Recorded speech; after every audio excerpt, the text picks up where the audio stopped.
Hello students हम कर रहे हैं क्लास नाइन्थ का एसएसटी का PT1 2026-27 40 मार्क्स का है ये आपका क्लास नाइन्थ एसएसटी का PT1। चलिए स्टार्ट करते हैं क्वेश्चंस बिना टाइम वेस्ट करे। सबसे पहले section A multiple choice question है। फर्स्ट क्वेश्चन है which constitutional amendment made free and compulsory education a fundamental right.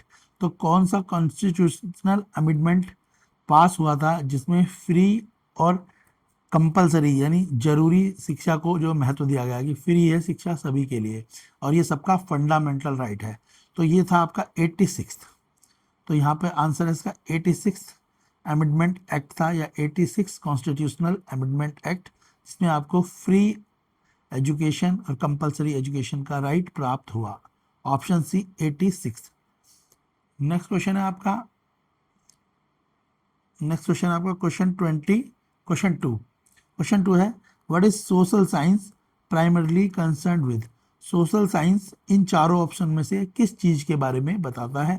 Option है प्लांट एंड एनिमल की स्टडी के बारे में बताता है, ह्यूमन सोसाइटी एंड रिलेशनशिप के बारे में बताता है, फिजिकल ऑब्जेक्ट्स के बारे में बताता है या स्पेस एंड प्लांट के बारे में बताता है। तो सिंपल सी बात है, हमें पता है सोशल साइंस हमारे को बताता है ह्यूमन सोसाइटी और रिलेशनशिप के बारे में, सिविक्स के बारे में और रिलेशनशिप के बारे में। तो ऑप्शन बी करेक्ट आंसर है, study of human society and relationship. Question question third है आपका हु वाज क्वेश्चन थर्ड है who was the first European to reach India by sea. समुद्र रूट से कौन सा यूरोपियन इंडिया में आया था, ये सभी बच्चों को पता है। इसका आंसर है बहुत ही आसान, option A Vasco D gamma. या आपने एट्थ में भी पढ़ा होगा Vasco D gamma, option A. Next है वेयर वॉज शिवाजी, ठीक है, कॉर्नेटेड इन 1674 में शिवाजी का कहाँ पर कॉर्नेटेड हुआ था, यानी शिवाजी को राज तिलक हुआ था। ठीक है, तो ये हुआ था आपका रायगढ़ फोर्ट में। ऑप्शन है ऑप्शन डी रायगढ़ फोर्ट। यहाँ पे शिवाजी को जो है सबसे पहले उनका राज तिलक हुआ था, राजा बनाया गया था, तो रायगढ़ फोर्ट आंसर है। Question fifth which of the following, आप सभी क्वेश्चनों के स्क्रीनशॉट ले सकते हैं और आंसर्स भी अच्छे से लर्न कर सकते हैं। एसएसटी क्लास 9 PT1 2026-27 जो 40 मार्क्स का पेपर है उसकी तैयारी कर रहे हैं। ये PT1 का पेपर है, तो जिन बच्चों का एसएसटी का PT1 नहीं हुआ है वो इसे अच्छे से प्रिपेयर कर लें ताकि आप एग्जाम में अच्छे से कर पाए। चलिए question number fifth which of the following is not one of the 4 core discipline of social science. लिखा है बेटा नॉट, तो इनमें से कौन सा नहीं है core discipline of social science. तो करेक्ट आंसर है क्वेश्चन फिफ्थ का ऑप्शन सी बायोलॉजी। देखो एसएसटी में आपको ज्योग्राफी पढ़ने को मिलेगी, हिस्ट्री पढ़ने को मिलेगी, इकोनॉमिक्स पढ़ने को मिलेगी, मगर बायोलॉजी नहीं, बायोलॉजी साइंस में मिलती है। ऑप्शन सी ये नॉट है इसका आंसर, option C. Question six which discipline study how societies are govern and how law are made.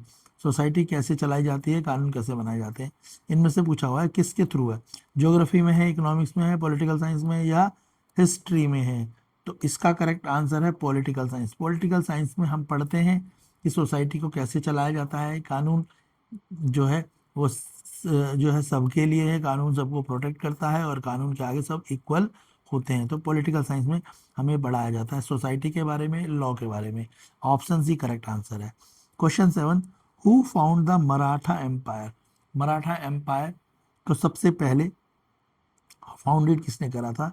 तो क्वेश्चन नंबर 7 इसका करेक्ट आंसर है आपके मराठा वाला आंसर है छत्रपति शिवाजी महाराज। ये जो है मराठा के लिए सबसे फेमस है। आज भी महाराष्ट्र और मुंबई में छत्रपति महाराज को भगवान के रूप में पूछा जाता है। तो मराठा एम्पायर का जो फाउंडर थे वो है Chhatrapati Shivaji Maharaj. Option A correct answer है। ठीक है बेटा। Question ninth which values emphasize the responsible use of resources for present and future generation। कौन सी ऐसी वैल्यूज हैं जो हमारी प्रेजेंट और फ्यूचर जनरेशन के लिए हमें हमें उनको एम्फेसाइज करानी चाहिए, उन्हें बतानी चाहिए। तो करेक्ट आंसर है क्वेश्चन 8, आंसर है सस्टेनेबिलिटी। हमें अपनी प्रेजेंट और फ्यूचर के हिसाब से अपनी जनरेशन को सस्टेनेबिलिटी के बारे में बताना चाहिए, उन्हें बताना चाहिए कि रिसोर्सेज को किस तरीके से यूज़ करें ताकि वो रिसोर्स उनके भी यूज़ हो सकें और उनकी कमिंग जनरेशन के लिए भी। ऐसे ही हमें भी सोचना चाहिए कि हम जो भी रिसोर्सेज हैं, चाहे वाटर है, सनलाइट है, कोल है, पेट्रोल है, उनको अच्छे तरीके से प्रयोग करें ताकि वो हमारी कमिंग जनरेशन के लिए भी बच सकें। Option C sustainability correct answer है। वीडियो बहुत शॉर्ट रहेगी, पेपर जल्दी से आपका सॉल्व कराया जाएगा ताकि आपका टाइम बचे और अच्छे से आपसे प्रिपेयर कर पाएँ। Question 9th, which institutional is responsible for making law in democracy? कौन सा इंस्टीट्यूशन रिस्पॉन्सिबल है, जिम्मेदार है कानून बनाने के लिए डेमोक्रेसी में? तो क्वेश्चन 9 करेक्ट आंसर है गवर्नमेंट। देखो गवर्नमेंट ही कानून बनाती है, सरकार कानून बनाती है। मार्केट में सामान बेचा जाता है, स्कूल में पढ़ाई होती है और फैमिली तो इंडिविजुअल है। तो गवर्नमेंट ही एक ऐसा इंस्टीट्यूशन है जो कानून बनाता है लोकतंत्र में, डेमोक्रेसी में। ऑप्शन सी करेक्ट आंसर है क्वेश्चन 9। हर बच्चा इजीली समझ पाएगा जिसने अच्छे से पढ़ा होगा। Question 10th, history help us to understand? इतिहास से, हिस्ट्री से हमें क्या हेल्प मिलती है चीज़ों को समझने में? तो इतिहास, फ्यूचर वेदर कंडीशन, ये ज्योग्राफी से पता लगती है। फ्यूचर वेदर कंडीशन ज्योग्राफी बताती है। House of ties change over time, ये ऑप्शन भी करेक्ट आंसर है। हिस्ट्री हमें सिखाती है कि सोसाइटी में कैसे चेंज आ रहा है।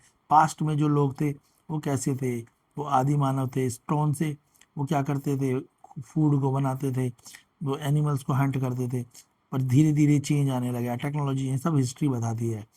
तो ऑप्शन बी करेक्ट आंसर है। क्वेश्चन 10th का आंसर है option B. Question 11, social science help studies become? Social science help studies become, तो वही सोशल साइंस जो है किस तरीके से हेल्प करती है? तो करेक्ट आंसर है आपका क्वेश्चन 11 का। तो सोशल साइंस हमारी हेल्प करती है हमें एक रिस्पॉन्सिबल और इन्फॉर्म्ड सिटीजन बनाने में।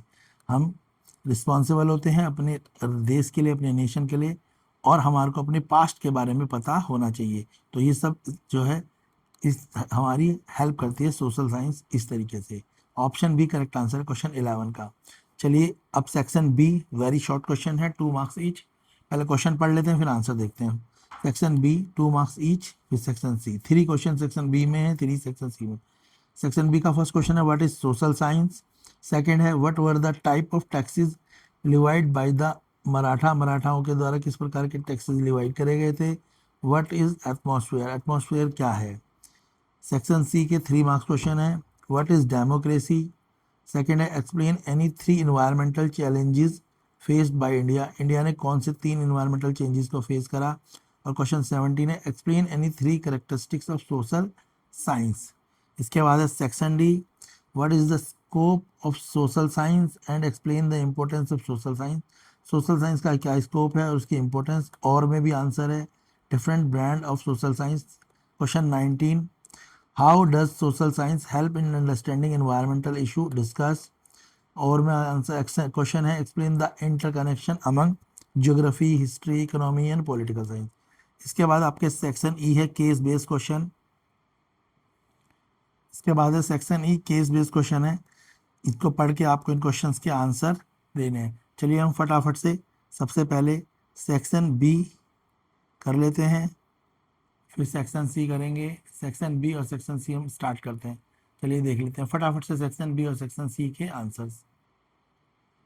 सेक्शन बी फर्स्ट क्वेश्चन है what is social science, social science क्या है।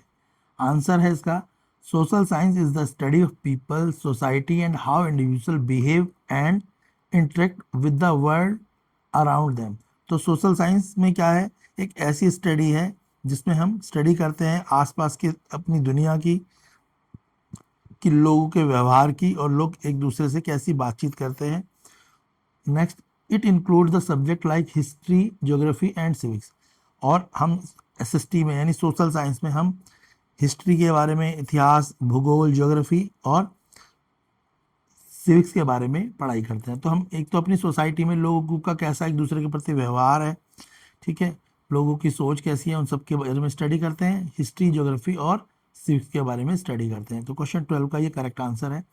Question 13, what are the type of taxes levied by the Maratha. तो मराठाओं के द्वारा किस प्रकार के टैक्स लगाए गए थे। तो आंसर है इसमें two main type of taxes collected by Maratha were chauth, एक टैक्स तो था चौथ जिसमें 25% यानी 1/4 हिस्सा ऑफ लैंड रेवेन्यू का पे करा जाता था for the protection from attack. अगर कोई अटैक होगा तो मराठा उन्हें प्रोटेक्शन देंगे, उसके लिए चौथ टैक्स दिया जाता था। दूसरा था सरदेश मुखी, ये एक एडिशनल 10% टैक्स था पे bye head of the king, जो टैक्स पे टू द हेड किंग को ये टैक्स दिया जाता था। समझ आ गया? तो चौथ एक ऐसा टैक्स है जितनी भी इनकम होगी उसका 25% टैक्स दिया जाएगा, ताकि क्या हो, बाहरी अगर कोई हमला होता है किसी भी पड़ोसी राज्य से भी होता है तो मराठा तुम्हारी सेफ्टी करेंगे। और दूसरा 10% टैक्स दिया जाएगा, ठीक है, किनको, में हेड राजा को, जो कि किस लिए होगा, क्योंकि वो सुप्रीम है, इसी चीज के लिए उन्हें ये टैक्स दिया जाएगा। क्वेश्चन 14 क्लियर है? क्वेश्चन 13 समझ आ गया? क्वेश्चन 14 है आपका, व्हाट इज एटमॉस्फेयर? एटमॉस्फेयर क्या है? तो आंसर है इसका, the atmosphere is the thick blanket of gases that surrounded the earth. तो एटमॉस्फेयर क्या है? एक थिक ब्लैंकेट है गैसेस का, दैट सराउंडेड द अर्थ, जो अर्थ के चारों तरफ है। It is held in place by earth gravity and provide the air. ये रुका हुआ है किससे? अर्थ की ग्रेविटी से, और प्रोवाइड करता है एयर को we breathe while protecting us from the sun harmful ray. उसके अलावा ये हमें ब्रीथ करने में हेल्प करता है और प्रोटेक्ट करता है किससे? सूरज की हार्मफुल किरणों से। समझ आ गया? तो जो अर्थ के चारों तरफ गैस की एक मोटी चादर है या कंबल है, वो एटमॉस्फेयर है, जो पृथ्वी के गुरुत्वाकर्षण बल से यानी ग्रेविटी के कारण अपनी जगह पे टिका हुआ है, और यह हमें सांस लेने की हवा प्रदान करता है, और जो सनलाइट जो होती है उसकी जो हार्मफुल किरणें हैं उनसे भी हमें बचाने में मदद करता है। क्लियर हो गया? चलिए सेक्शन सी के भी क्वेश्चन फटाफट से देख लेते हैं। सेक्शन सी के क्वेश्चन है, क्वेश्चन फर्स्ट है, व्हाट इज डेमोक्रेसी? डेमोक्रेसी क्या है? तो आंसर है, democracy is a system of government where the power lies with the people in simple term. Democracy एक ऐसा सिस्टम है जहाँ पे गवर्नमेंट का सिस्टम है जहाँ पे पावर जो है जनता के हाथों में होती है। Citizen choose their leader by voting in election. जो लोग होते हैं, सिटीजन जो होते हैं, वो वोट देकर अपने लीडर को चुन सकते हैं। And the government work for the welfare of public, और जो सरकार है जनता के फायदे के लिए काम करती है। क्लियर हो गया? या सिंपल भाषा में डेमोक्रेसी है, डेमोक्रेसी जो है ऑफ द पीपल है, बाय द पीपल है एंड फॉर द पीपल। लोगों की है, लोगों के लिए है, और लोगों के द्वारा चुनी हुई सरकार है। तो यानी जनता की है, जनता के द्वारा बनाई गई है, और जनता के लिए ही उसका वो काम करती है, उसे डेमोक्रेसी बोलते हैं। क्लियर हो गया? क्वेश्चन 16 देख लेते हैं। क्वेश्चन 16 है आपका, explain 3 environmental challenges face by India.